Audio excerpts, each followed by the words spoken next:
बोलूं मेरा कपाल खराब আছে।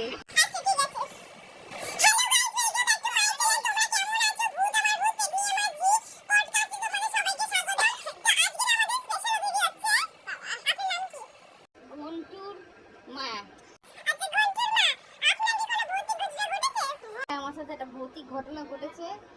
আমার অজান্তে একটা ভুতুরে বাচ্চা আমার জীবনে চলে এসেছে।